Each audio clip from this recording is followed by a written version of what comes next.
Halo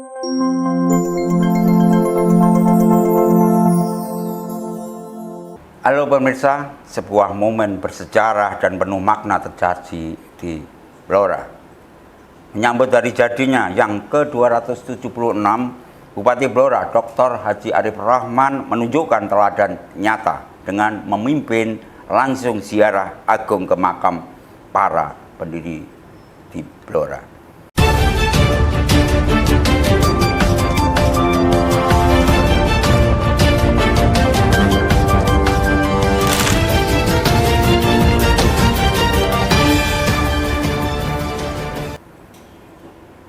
Ini adalah bukti komitmen kuat dan menjunjung tinggi marwah sejarah dan tradisi daerah. Jangan lewatkan, kami akan hadirkan kisah lengkap ziarah agung yang hari ini dilaksanakan dalam tayangan berikut. Pemirsa, langkah khidmat, penuh makna, dan menjunjung tinggi marwah sejarah digulirkan oleh pemerintah kabupaten atau Pemkab Blora menjelang perayaan Akbar Hari Jadi ke-276 Kabupaten Blora yang berpuncak pada tanggal 11 Desember mendatang. Dalam sebuah rangkaian agenda yang syarat akan spiritualitas dan penghormatan, Bupati Blora, Haji Arif Rahman, memimpin langsung ziarah agung ke makam para leluhur dan bupati terdahulu, menegaskan kembali ikatan tak terputus antara masa kini dengan fondasi kejayaan masa silam. Hari Kamis yang penuh berkah, tepatnya tanggal 4 Desember 2025, suasana hening menyelimuti komplek Makam Gedong Ageng, Sunan Pojok, yang berlokasi strategis di sisi selatan alun-alun Kota Blora. Tepat di jantung kota, rombongan besar yang dipimpin oleh Bupati Arif Rahman tiba, terdiri dari sekretaris daerah, sekda, seluruh kepala organisasi perangkat daerah eselon 2, para camat, hingga lurah. Ritual sakral berupa pembacaan tahlil dan tabur bunga dilaksanakan dengan penuh kekhusyukan sebagai manifestasi nyata dari rasa syukur dan penghormatan tertinggi kepada arwah para pendahulu yang telah menorehkan tinta emas dalam lembar sejarah Blora. Dalam sebuah pernyataan yang menyentuh nurani, Bupati Arif Rahman menyampaikan esensi mendalam dari kegiatan ziarah tahunan ini. Menurutnya, ritual ini bukan hanya sekedar agenda seremonial, melainkan sebuah ikhtiar kolektif untuk mengingatkan generasi penerus bahwa keberlangsungan, kemajuan dan kejayaan Kabupaten Blora tidak pernah lepas dari jasa-jasa agung para pendahulu yang telah berkorban jiwa dan raga. Momentum ini adalah panggilan hati. Kita hadir untuk mendoakan agar arwah para leluhur, khususnya seluruh Bupati Blora yang telah wafat, senantiasa diberikan tempat terbaik dan mulia di sisinya. Ini adalah janji kita untuk tidak melupakan sejarah, tegas Bupati dengan suara berwibawa yang mencerminkan komitmen kuatnya terhadap warisan budaya dan historis. Sosok Sunan Pojok sendiri memiliki kedudukan sentral dalam sejarah Blora. Beliau adalah seorang panglima perang tangguh dari Kerajaan Mataram Islam di bawah kepemimpinan Sultan Agung Hanyokrokusumo, sekaligus seorang ulama besar yang mendirikan pilar spiritual kota Blora, yakni Masjid Agung Baitunur Blora. Mengenal Sunan Pojok, seperti dilansir Blora News, beliau adalah Panglima Perang Mataram dan Bapak para Adipati Blora. Sunan Pojok Blora mempunyai 4 nama atau sebutan, yaitu Mbah Benun, Syekh Abdur Rahim, Pangeran Sedah, dan Pangeran Suro Bahu. Silsilahnya, Mbah Benun Wali Pojok Blora bin Pangeran Sedayu, bin Panembahan Marengat, bin Pangeran Singobarong. Pangeran Singobarong merupakan menantu Sunan Kudus atau Pangeran Ja'far Sodek. Sunan Kudus bin Sunan Ngudung bin Khalifah Husain bin Raden Aryo Bariben. Raden Aryo Bariben merupakan menantu cucu nomor 13 dari Raden Brawijaya, Raja Majapahit. Syekh Abdur Rahim memiliki nama kecil Pangeran Pojok atau Pangeran Surobahu. Setelah dewasa, Pangeran Surobahu diangkat sebagai panglima perang oleh Sultan Agung Hanyokrokusumo, Sultan Mataram Islam yang memerintah selama 32 tahun, 1613 sampai 1645 Masehi.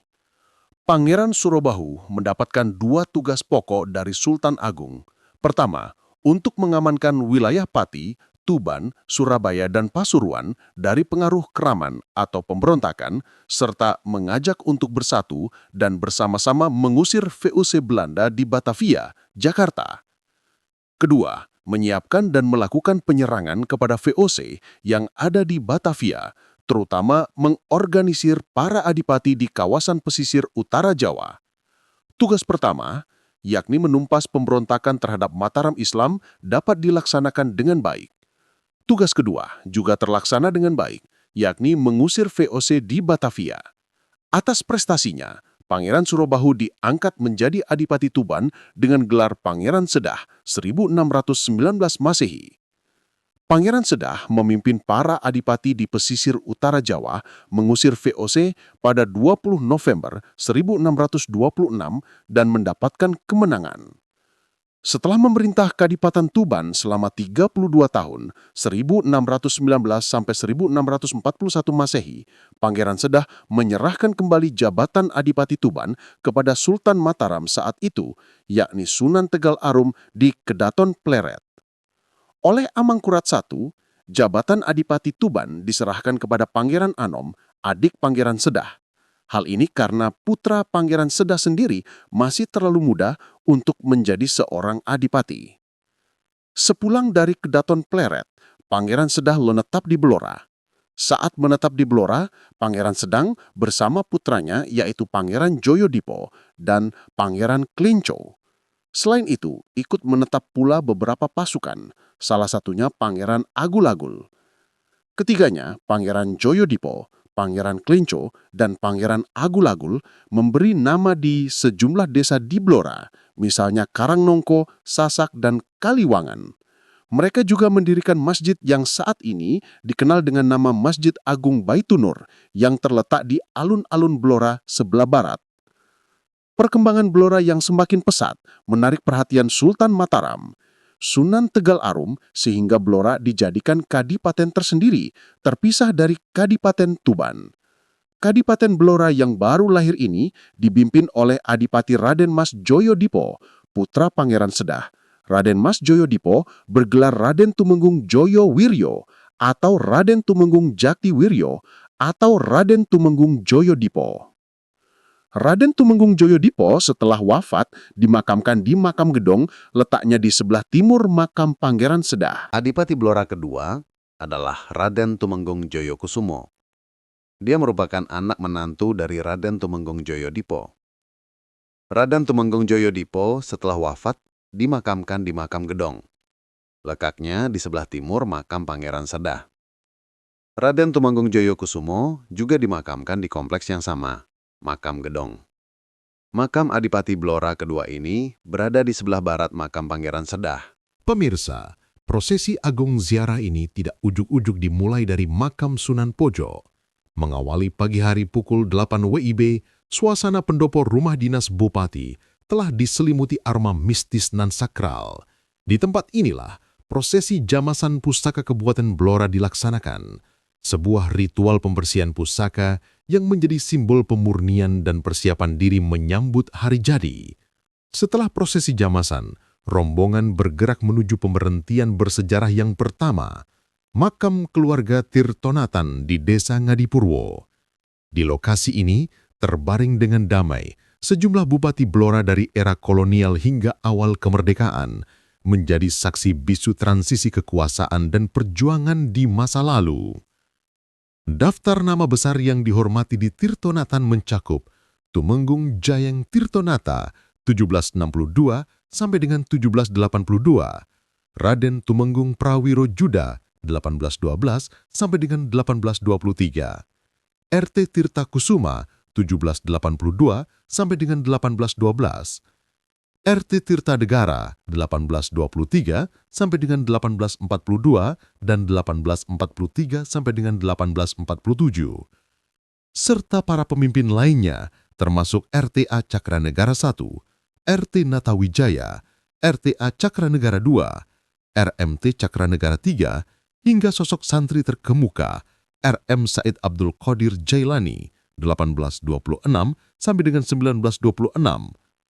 Perjalanan ziarah kemudian berlanjut ke TPU Giri Mulyo Cepu, tempat peristirahatan terakhir Bupati Blora periode 1999-2007, Basuki Widodo. Rangkaian ziarah di wilayah Blora ditutup dengan penghormatan kepada leluhur di makam Mbah Janjang Jiken Jatikusumo Jatisworo. Makam Mbah Janjang di Jiken Blora merupakan salah satu situs bersejarah dan tempat wisata religi yang cukup terkenal. Makam yang dikenal sebagai Makam Janjang atau Punden Janjang ini sebenarnya adalah kompleks makam dari dua tokoh bersaudara, yaitu Pangeran Jatikusumo, Pangeran Jatisworo. Kedua pangeran ini, yang juga dikenal sebagai Mbah Janjang, konon merupakan putra dari Sultan Pajang. Mereka dikenal sebagai sosok yang sakti, suka menolong, dan mengembara untuk menyebarkan agama Islam yang dibuktikan dengan adanya bangunan masjid di sekitar lokasi. Asal nama Janjang, menurut cerita rakyat setempat, nama Janjang berasal dari kata jelas. Pangeran Jatikusumo dan Jatisworo memutuskan menetap di daerah yang cukup tinggi, sehingga mereka dapat melihat kemana saja dengan jelas, Janjang. Di kompleks makam ini, selain makam Jatikusumo dan Jatisworo, juga terdapat beberapa petilasan dan benda bersejarah lainnya. Makam Rondo Kuning, seorang putri dari desa Bleboh yang konon terobsesi ingin diperistri oleh kedua pangeran, namun ditolak dan akhirnya dijadikan abdi. Batu Pasujudan, batu yang diyakini menjadi alas tempat mereka beribadah atau bertapa. Guci, berisi air yang dianggap memberikan berkah.